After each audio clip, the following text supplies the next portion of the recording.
Assalamualaikum warahmatullahi wabarakatuh. Alhamdulillahillazi hadana li hadza wa ma kunna linahtadiya laula an hadanallah. Asyhadu an la ilaha illallah wa asyhadu anna Muhammadan abduhu wa rasuluh. La nabiyya ba'da amma ba'du. Puji syukur marilah kita ucapkan atas kehadiran Allah Subhanahu wa taala yang telah melimpahkan rahmat dan nikmat yang sangat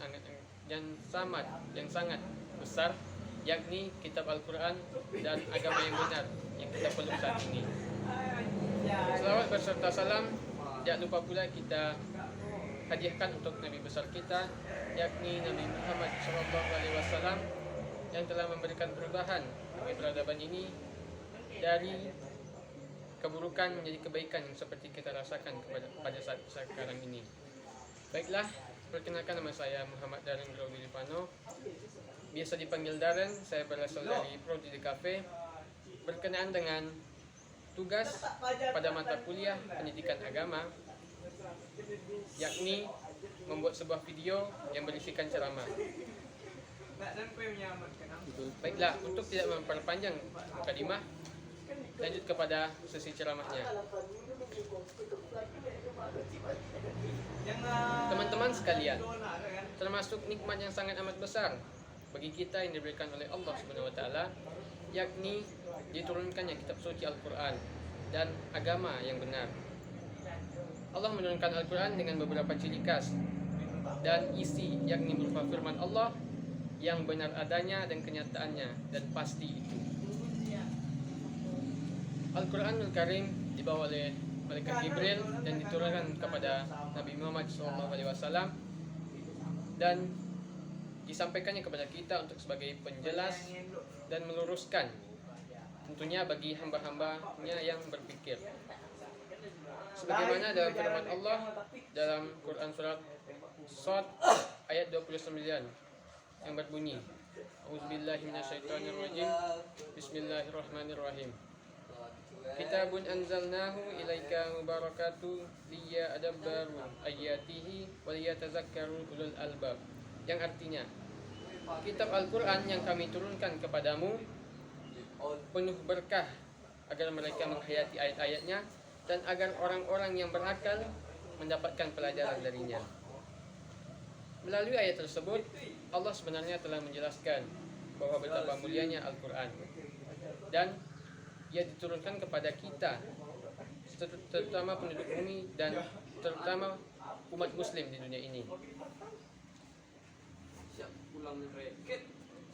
Al-Quran diturunkan dengan beberapa spesifikasi, antara lain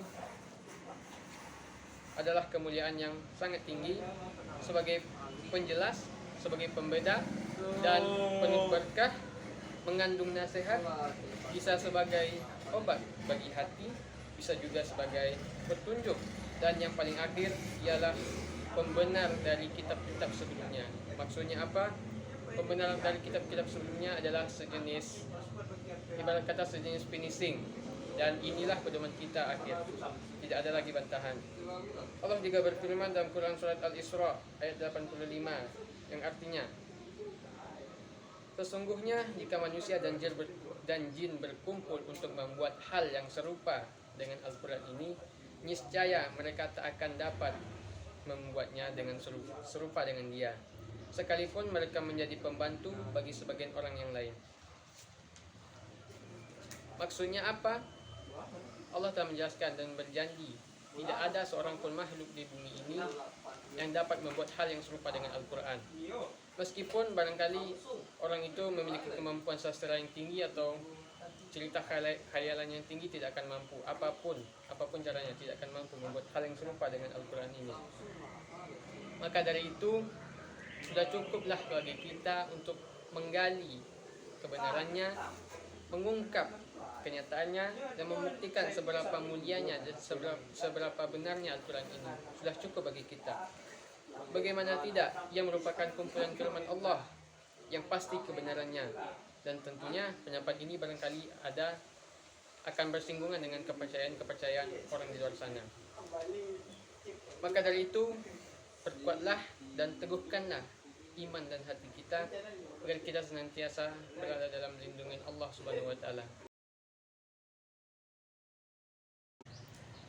Dan teman-temanku sekalian, sesungguhnya Al-Quran adalah kemuliaan bagi kita semua, makhluk Tuhan yang ada di permukaan bumi ini.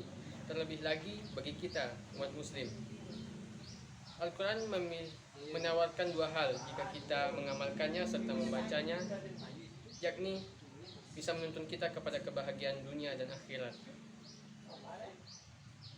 Maka dari itu, saya pernah mendengar beberapa perkataan atau sejenis quotes, yakni barang siapa yang mencari kemuliaan selain dengan Al-Quran, ia akan terhina. Yang kedua, barang siapa yang mencari kekuasaan tanpa Al-Quran, kedudukannya akan rendah.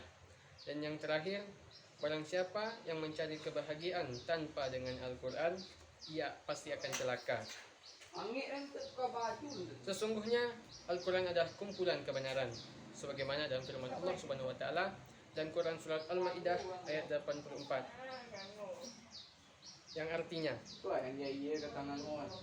dan kami telah menurunkan Al-Quran kepadamu Muhammad dengan membawa kebenaran, yang membenarkan kitab-kitab yang diturunkan sebelumnya dan menjaganya. Maka putuskanlah perkara mereka menurut apa yang diturunkan Allah, dan janganlah engkau mengikuti keinginan mereka dengan meninggalkan kebenaran-kebenaran yang telah datang kepadamu. Untuk setiap umat di antara kamu, kami berikan aturan dan jalan yang terang. Kalau Allah menghendaki, niscaya kamu dijadikannya satu umat saja. Tetapi Allah hendak menguji kamu terhadap karunia yang telah Ia berikannya kepadamu. Maka berlomba-lombalah berbuat kebajikan. Hanya kepada Allah kamu semua kembali, lalu diberitahukannya kepadamu terhadap apa yang dahulu kamu perselisihkan. Kata Allah ketika Al-Quran menjunjung tinggi kehormatan umat, kebahagiaan umat, dan kemuliaan umat, maka Allah pun memuji orang-orang yang membaca, memahami, serta mengamalkan isi dalam Al-Quran tersebut. Juga tidak tertinggal orang-orang yang selalu menjaga salatnya, selalu menjaga ibadahnya, dan melaksanakan zakat, infak, dan sebagainya. Kata Allah, mereka semua di akhirat kelak tidak termasuk orang-orang yang merugi. Dan Nabi pun pernah memberikan perumpamaan terhadap kondisi manusia dari dulu hingga sekarang, terutama dalam hal yang berkenaan dengan Al-Quran. Perumpamaan pertama yang disebut oleh Nabi yakni orang muslim yang membaca Al-Quran serupa dengan bunga urujah yang baunya harum dan rasanya manis. Perumpamaan kedua, orang-orang muslim yang tidak suka membaca Al-Quran serumpama dengan buah kurma yang baunya tidak terlalu harum namun rasanya manis.